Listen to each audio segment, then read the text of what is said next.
Today, I'm going to show you exactly what you need to fix a flat, or most flats, wherever you are. Let's check it out.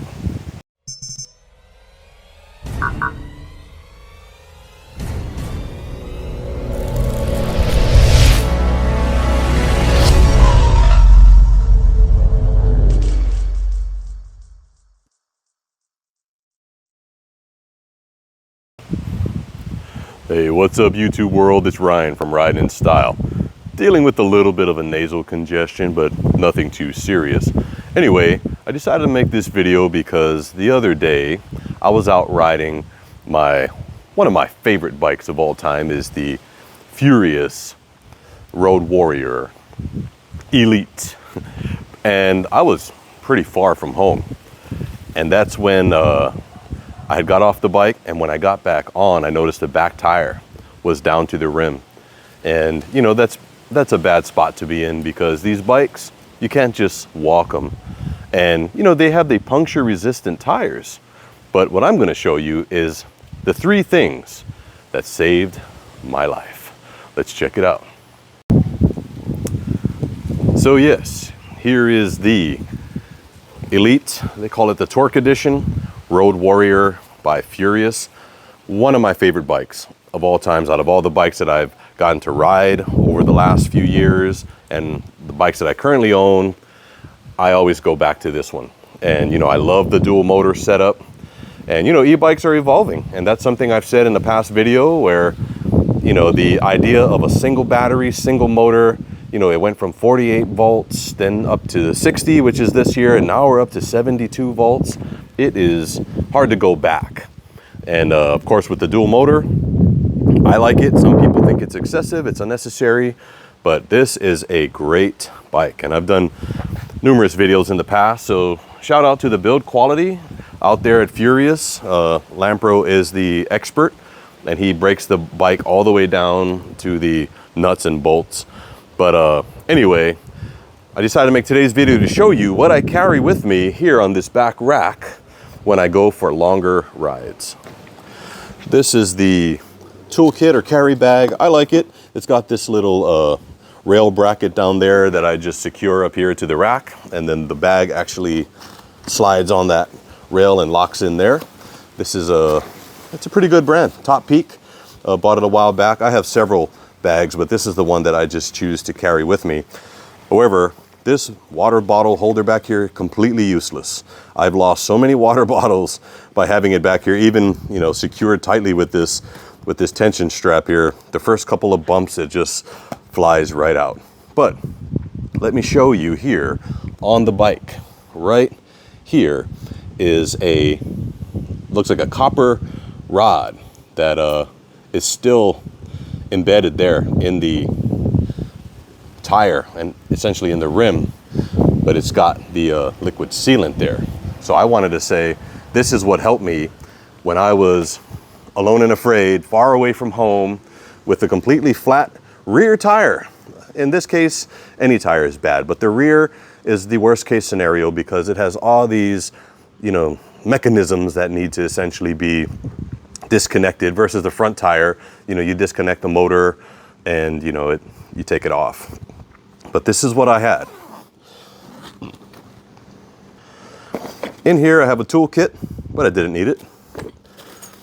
I have one of these heavy duty like handcuff style locks. Didn't need it. I actually have the handlebar jacks, and I tried to use it to flip the bike over so I could spin the rear tire. The weight of these bikes makes these almost irrelevant. Like, it was just hard to put these on the handlebars, but I just literally kept the bike upright.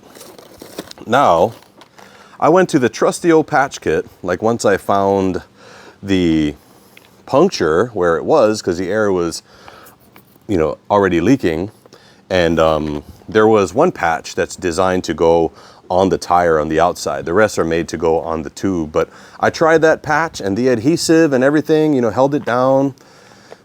It didn't work. I put it in there. I began to pump the bike up. Man, like the air was just like seeping out, and then the patch eventually just like fell to the ground. So what actually worked? This is what helped me. Now at first it didn't, because when the tire was flat, I only added about maybe a quarter of a bag.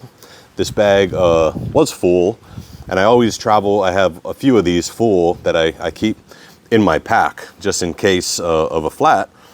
And I tried to pump up the tire, and this is the other thing that is huge. Cyc Plus brand, because the several times that I've tried to inflate the tire, this thing didn't quit. It just kept on like pumping up the tire. It got it up to a certain PSI with the patch on, and then the air just kept leaking out. But like the battery on this was amazing. Like it didn't even drain. I kid you not, this thing was probably running for maybe 15 to 20 minutes. I mean, straight, like total time of actually trying to inflate the tire between troubleshooting. So huge shout out to Flat Out, because then I was able to add another quarter bag, so essentially a half bag to these tires. And again, this is a large 26 by 4 inch fat tire, and I hadn't added anything to these tires prior. So, you know, they were labeled as puncture resistant, which they were. They lasted a while, but it doesn't mean puncture proof. So half a bag of the Flat Out per tire is what got enough in the tube to seal it. Okay, so as I was spinning the tire and letting the Flat Out kind of do its thing, it eventually found the puncture, sealed it, and as you can see here, you know, I left the thing in there as a just in case, just because it's like when I took it out, the air started to leak when I tried with the patch. So even before the Flat Out, I just stuck it back in there, and I'm almost apprehensive to take it out again just in case. But if you look closely, you can actually see the liquid, the Flat Out, that's surrounded the hole there, the puncture, and created a tight seal. And this tire has been solid since. There hasn't even been a slow leak. So huge shout out to Flat Out. And this, having one of these is priceless. One of these, buy a good quality one, guys. Don't skip out on the cheap ones, because I was afraid the first few times I tried to inflate the tire, it didn't work. And if that's all this pump would have done, I would have been stuck. I don't even have a manual like micro pump, and that's on me. But the third thing, which I'm glad you stayed this far, that's necessary, it's almost like if you have survival food and you have all the canned goods in the world in the event of like a food shortage, but you don't have that can opener, you're thinking, man, I thought I had all the preps I need. So in order for any of this to work, you will need one of these. This is called a tire valve stem remover, because this is what you'll have to do to take the valve stem out of the tube so that you can put the Flat Out in there. If you don't have one of these, you can have this and that. It won't help you. So these are the three things that actually helped save me being miles away from home with a very heavy bike that had a rear flat. And essentially, this may be all you need to give you that peace of mind, whether you're traveling near or far.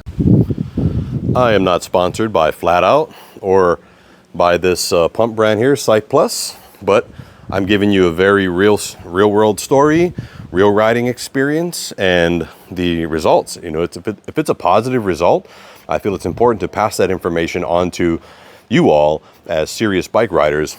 And this mounts conveniently right to the frame, under your seat post, wherever you want to put it, so it doesn't take up any more space in my bag. But yeah, that is the story, and it could have been a very bad day, but it turned out to be a very grateful, thankful day that I've had the required tools to fix the flat. All right, guys, well, today was just a short video covering what I would say is the 3 most important things to take with you wherever you travel on your e-bike, motorcycle. I mean, it doesn't matter, anything that could potentially be flat, even your automobile. But what do you carry in your bag? Name some comments, take a picture, post it in the comments section of what you take with you as a just in case when you travel. That might be good for other people to, you know, take some advice on as well. Thank you for watching this video. This is Ryan from Riding in Style. Yeah.